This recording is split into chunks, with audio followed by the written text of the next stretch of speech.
everyone, and welcome to Real Siblings It Ain't Easy. I'm Eric. She's Donna. We're real siblings. We're real estate agents if you've never listened before. And for a special holiday treat, we are using the Advent candle as a way to create topics for this podcast. It was Donna's idea. We are on episode 3, candle 3 in the Wreath, which is joy. Donna, what can you tell us? So I really want to just sing Jeremiah Was a Bullfrog, joy to the world. But I won't, even though I just did. So joy is one of those really short words. Seems like it should be easy. We sing about it at the holidays. Joy to the world. Right. And I don't know if we say we're joyful much more of the year about different things. So it's really interesting to just contemplate what it means. So of course, I who really don't love AI still looked it up. So Which did you joy. use? Did you use? I use Chat GPT. You chat. I use Okay. the first, the That's easy, because the you one that, old. yeah, I will. Yeah, exactly. There's like a bunch of other options now, but it says AI tells us that joy is a positive emotional state characterized by feelings of happiness and contentment. Okay. It often arises from fulfilling experiences, achievements, or connections with others. So that piece, that made sense to me. And my book club had a lot, and several are active in the church, retired pastors or whatever. We had a lot of talk about the difference between happiness and joy. What do you think, Eric? What does it mean for you? Wow. I wanted to go throw right back to you to go, what did your book club say? Knowing that other people are there. Happiness is something I think we feel, or at least assign a name to. I feel happy right now. Maybe it's just because joy was more popular. Say joy was the word in the 19th century as opposed to the 20th or 21st. More commonly used when you use it in books. That's why it's in some of those older Christmas carols. Yeah. Because it was more common, and we have over time replaced it. But I think it's much more common to say, yeah, I feel pretty happy. You don't normally say, I feel joyful. And so are you're happy that you won the game or you didn't fall down coming down the steps. So, okay, that says my age and how many knee replacements or joint replacements I've had, right? Hip So replacements, that's kind of... yeah, but I'll say I usually go, I made it, and I'm happy I made it. But that's different than the feeling of joy, which I do think. I think the connections with others and the contentment, and I'm going to tell you, we had a longest night service today at church, and knowing that today is the solstice as we're recording it's this, the solstice, so and I did see a picture of Stonehenge today. It's amazing. Yep. Sunrise at Stonehenge this morning was phenomenal. That's those neat. ancients getting it so precise. Yeah. Even though we rebuilt it sometime this century. So there's a piece of me, Eric, that I went to the service. I knew there'd only be 20 or 30 people there, and it's often people who have lost people this year, and it's their first Christmas, without someone they love. And it made it a little bit more thought-provoking for me. And I ended up putting a candle in like we do sometimes on All Saints Day. And to be honest, it was related to the death of one of my elementary school classmates. And it's really weird. So I told you that, when Don Krylik passed away. When Don Krylik died. Yeah. Who would have thought that guy would have given me so much joy and laughter in the later years of my life? And so as I lit the candle, I was kind of laughing and smiling instead of being sad, because that weird connection in 2016 created for some super joyful, interesting, funny conversations that never in a million years would I have suspected.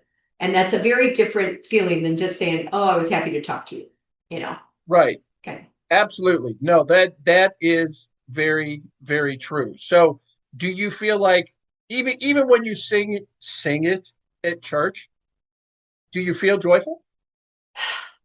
I feel like I'm supposed to. Right? It's like, yes, of course. Yeah, and part of it comes from everyone around knowing it. So even when we change the rhythm or the lyrics slightly or do something different from the what I see and hear in my head and at the church in Lindsey all those years with the carol and candlelight service, that's a reflective kind of joy and contentment, right? So a fulfilling experience, not an achievement for me, but certainly a connection and a connection to the now and to the Yeah, past. but that also related to church and those old carol and candlelight service, that was a certain amount of peace. I feel like carol and candlelight Mhm. services have certainly from what we Yeah. grew up with changed. I mean, Yeah. the lights went out. We lit 4 candles. They came around. We all lit our candles. Don't tip your candle. The lit candle turn. Yeah. Yeah. It's the No, no, you not the right. one that's And extinguish. We don't blow it out because you don't want to get wax on anything. All those, but there's the nostalgic side of this that we bring up frequently. It just makes you smile peacefully, not right. necessarily joyfully, but Yeah. there Yeah. is a peace that goes with those kind of thoughts. Now, Yeah. where I go to church now, you have Hmm. visited with us.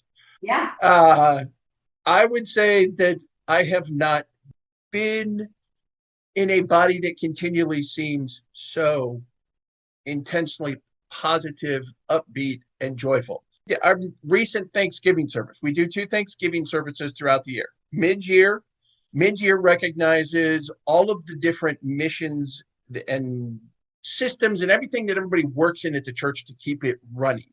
Because Right. I remember you because were helping with that. we had 1,000 people at our service today. The technical side of things, running the screens, running the cameras, running the service to keep people coming and going, and mics coming on the stage, and lights and everything else, and welcoming people when they come in, separate from the ushers, because we have public relations team which welcomes them into the building, greeters that open the door, and ushers that take them to their seats. So that's 3 different missions. All of those are recognized at the mid-year service. The year-end service is a celebration parade of nations, because Okay. we now claim 51 different countries of national That's what Jean said origin the other day. that all Yeah. dance in with their flags, that all How many of celebrate their you culture. It was a 4.5 hour service. I would have gone crazy. How many of you were born in America? Are you Oh, I'm definitely, we're one of the minority. yeah, oh yeah, that's what well, I mean, if there's and I saw that, if there's that many countries and predominantly African, right? Yes. So that's But there's an aspect. Okay, so we finished off our cantata service on Friday with Feliz Navidad. And Santa and Mrs. Claus danced in at the back of the church. Picture your brother and Mrs. Claus dancing in at the end of the service. Now, not your dancing's not quite like their dancing is I'm getting better. It's rubbing off. But the fact that you can just celebrate, and you could feel that joy. Now, we try to relate this to the real estate. Pull it out of the services, yeah, pull it out of that part of the service yeah, right now, and you yeah. talk about the joy of new home ownership. How many people, though, from your standpoint, are happy or are joyful based on kind of that? I wonder if that's already a personality characteristic. Like, are they inherently people that are bubbly and that show their feelings, or are they not? Or was it long and tedious and arduous and they're just happy it's over as compared to so yeah, to give somebody the keys and know that they're actually joyful. I think sometimes you see that in the first time home buyers, sometimes in the I'm going to say women who are alone after 30 or 40 or 50 years of marriage. And for the first time in their life, they're buying and doing something on their On their own own. without a co-signer, without, And yeah, they're happy and they might be exhausted, but I think there might be a little more joy Right. in And there. that was the previous episode that we recorded. Not out yet, but from what we're recording right now. I told you about the three sellers in this transaction where they all hate each other. Openly live in other countries, don't talk, hire attorneys to represent them as attorneys, that kind of thing. Holy moly. My buyer, on the other hand, when we closed, she's like, you don't know what this means to me. I have owned 8 houses. This is the first one I have ever done on my own. Aww.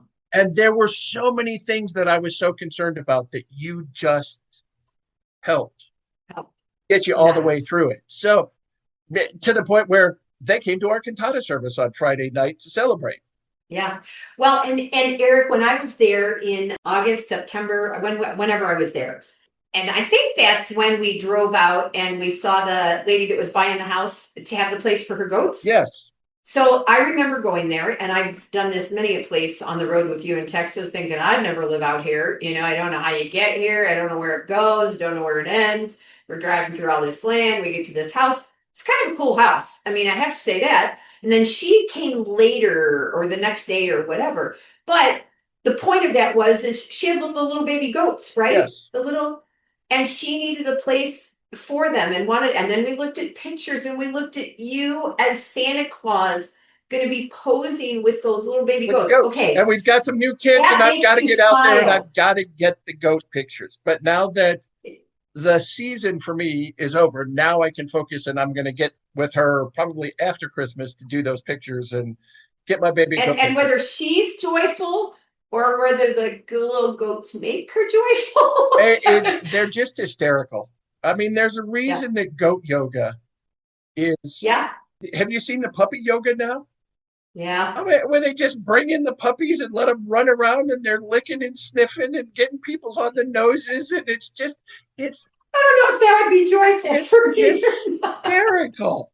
It's like, oh yeah, I would definitely be all over that. I haven't posted it yet, but one of my big pictures of the year making this guy joyful was Penelope. Penelope was in her Santa Claus hat and her scarf, and she is a bearded dragon lizard. So I'm doing a who wore it better post. We should get you out here to the desert museum and let you go pose with all the desert animals. Yes. So it's, you know, and relating it to that, there are things I mentioned and because I'm editing, in the first of these that we did, I mentioned the fact that I don't like to be a prop. And I didn't really go into that. There's very much, and I saw a post today of a man who puts on a red suit, who has a natural beard, who's working at Bass Pro Shop. Now, I'm just going to tell you, notoriously within my circle, that is not a desired place to be because they give everybody else breaks, but the man in red. So it is not, and it's a nonstop road, and people are unhappy because the amount of time they're waiting. There's so much things that it's like the joy of seeing Santa Claus is immediately taken because of all these other things. But then it leaves the person who's in the suit.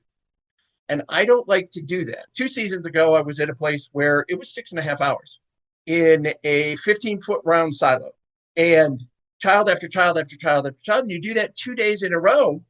2 days in a row. By the time you get to the 13th hour of the 2 6.5-hour days on day 2, you still have to remember that the people you're talking to are seeing Santa for the first time. And I have to be just as good with them as I was in the first 15 minutes on the first day.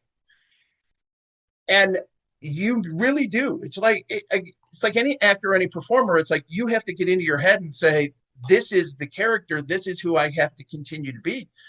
And it's not always easy. No. But when you're that, you're just really the living prop. I think that's true of any actor, any theater, any show. We used to say the same thing about Up With People. It didn't matter if we were tired and had performed 7 nights in a row. Those people bought their tickets at every Broadway show, every actor, everywhere. I saw an interview with Jim Carrey the other day about the makeup for The Grinch. Mm-hmm. 8 hours it took him. And he ended up having some training with someone who had been, I want to say like a Navy SEAL or something like that, where you learn to deal with the worst possible things and how to do it. Jim Carrey says the Bee Gees got him through it. He listened to the Bee Gees and like 150 times he had to have that makeup put on. He goes, the Bee Gees, and then the guy would tell him to hit himself. So you remember how there used to be a joke, like if your head hurts, hit yourself in the gut, you'll forget your Yes, you'll head forget hurts. that. Yep. Yeah, so he said he would like hit his leg, and then the other thing was smoke a cigarette. So he said I'd be on the break, and it cracked me up to think, because we watched this movie, and after a while you know that it takes a long time to be in character if you've ever had to do it. But I was thinking about this, maybe it was the other day when we were doing peace, or I can't remember, something that you had said. Oh, I was thinking about it with you even being at church. In your church, you're a standout. And so I say that. And so for those of you who don't know, Eric and his wife are going to a church that is predominantly African. There's 10 or 12 white people that I saw. So Eric, with his beard already, stands out. And there are children who look at him any month of the year and think that he looks like Santa. And you had that one concert with the Army Navy band, I think, that you had gone to, where the little girl Yes, turned she around. turned around and she's just like, yep, she was looking at me the whole time. Yep, she was positive. She was at a concert with Grandpa, Santa, both of those, whatever. Gramsta. But anyway, all of that is to say that you're right. And there is this point of bringing joy. And I've been thinking about it while we talk. Today, when I shared Uncle Barry's letter with Grant, and I got a card from Aunt Dude and from Janie Lichtfuss.